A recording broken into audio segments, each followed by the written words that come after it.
kasus manajemen nutrisi produksi pakan ternak.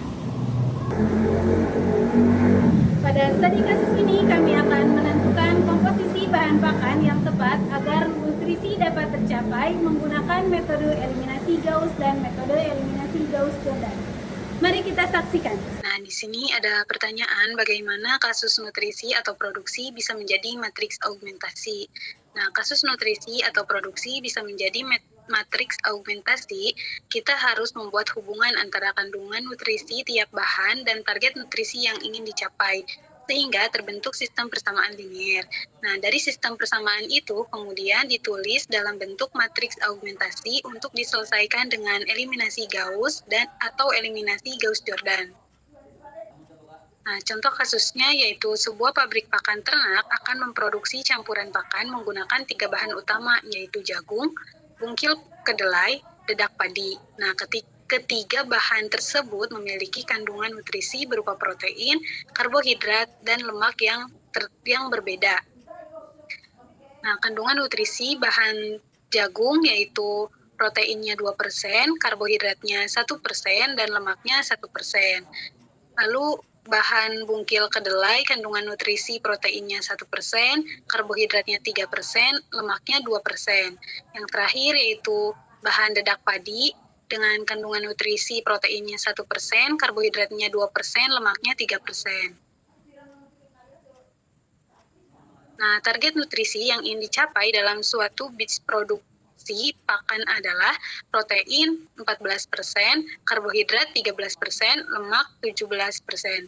Nah, persamaan yang harus diselesaikan adalah menentukan jumlah masing-masing bahan agar target nutrisi tersebut dapat terpenuhi. Misalnya, X sama dengan jumlah jagung yang digunakan, lalu Y yaitu jumlah bungkil kedelai yang digunakan. Nah, Z yaitu jumlah dedak padi yang digunakan. Selanjutnya akan dijelaskan oleh rekan saya yaitu Uut, kepadanya dipersilakan. Baik, terima kasih. Selanjutnya ada penyelesaian dengan metode eliminasi Gauss. Nah, langkah pertama adalah mengubah matriks menjadi bentuk segitiga atas matriks awal. Nah, untuk operasi pertama itu kita lakukan baris ke-1 ditukar dengan baris kedua, sehingga dihasilkan 1, 3, 2, 13, 2, 1, 2, 14, 1, 2, 3, 17. Nah, selanjutnya kita lakukan baris kedua dikurangi 2 dikali baris ke-1, kemudian untuk baris ketiga juga dikurangi baris ke-1. Sehingga dihasilkan untuk baris kedua itu 0, negatif 5, negatif 2, negatif 12. Kemudian baris ketiga itu 0, negatif 1, 1, 4. Nah, selanjutnya kita lakukan lagi baris kedua itu ditukar dengan baris ketiga sehingga menjadi 0, negatif 1, 1, 4, dan 0, negatif 5, negatif 2, negatif 12. Nah, selanjutnya kita lakukan baris ketiga dikurangi 5 dikali baris kedua. Sehingga dihasilkan untuk baris ketiga itu 0, 0, negatif 7, 3, 2. Nah, karena sudah terbentuk segitiga atas, selanjutnya kita akan melakukan substitusi balik. Untuk negatif 7, Z itu sama dengan 32, sehingga Z sama dengan 32/7. Nah, selanjutnya negatif Y ditambah Z sama dengan 4, karena tadi Z-nya sudah ada, langsung kita substitusikan saja sehingga Y sama dengan 4/7. Kemudian X ditambah 3Y ditambah 2Z, karena tadi Y dan Z sudah ada, maka kita langsung substitusikan saja sehingga hasilnya X adalah 15. Selanjutnya, untuk penyelesaian dengan metode Gauss-Jordan itu dilakukan dengan mengubah matriks hingga menjadi matriks identitas.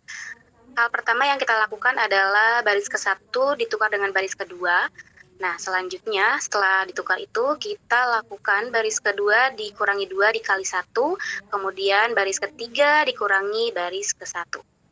Sehingga dihasilkan untuk baris kedua itu 0, negatif 5, negatif 2, negatif 12, dan untuk baris ketiga itu 0, negatif 1, 1, 4. Selanjutnya kita lakukan untuk baris 2 dikali negatif 1/5 sehingga hasilnya adalah 0, 1, 2/5, 12/5. Selanjutnya kita operasikan baris ke-1 dikurangi 3 dikali R2 dan baris ketiga ditambah R2. Nah, maka untuk baris pertama itu akan dihasilkan 1, 0, 4/5, 29/5 dan baris ketiga akan dihasilkan 0, 0, 7/5, 32/5. Selanjutnya, baris ketiga kita kalikan dengan 5/7 agar 7/5 ini bisa menjadi 1. Sehingga hasilnya adalah 0, 0, 1, 3, 2/7. Nah, selanjutnya untuk merubah 4/5 dan 2/5 ini menjadi 0, kita operasikan untuk baris pertama itu dikurangi 4/5 dikali R3, kemudian atau baris ketiga, kemudian baris kedua dikurangi 2/5 dikali baris ketiga. Sehingga hasilnya adalah 10015/7, 010 4/7, 001 32/7. Sehingga kesimpulannya adalah berdasarkan hasil penyelesaian sistem persamaan linier pada kasus manajemen nutrisi pekan ternak diperoleh komposisi bahan sebagai berikut. Untuk jagung itu sama dengan 15/7, kemudian bungkil kedelai itu 4/7, dan dedak padi itu 32/7. Nah, komposisi tersebut mampu memenuhi target nutrisi yang diinginkan, yaitu protein 14 unit atau persen, kemudian karbohidratnya 13 unit atau persen, dan lemaknya 17 unit atau persen. Nah, dari hasil perbandingan metode dapat disimpulkan bahwa metode eliminasi Gauss lebih efisien digunakan dalam perhitungan manual karena jumlah langkah yang dilakukan lebih sedikit dibandingkan metode Gauss-Jordan. Baik, saya kembalikan lagi ke Diana. Baik, terima kasih kepada Oot. Mungkin sekian presentasi dari kami. Mohon maaf apabila ada kekurangan. Wabillahi taufiq wal hidayah. Wassalamualaikum warahmatullahi wabarakatuh.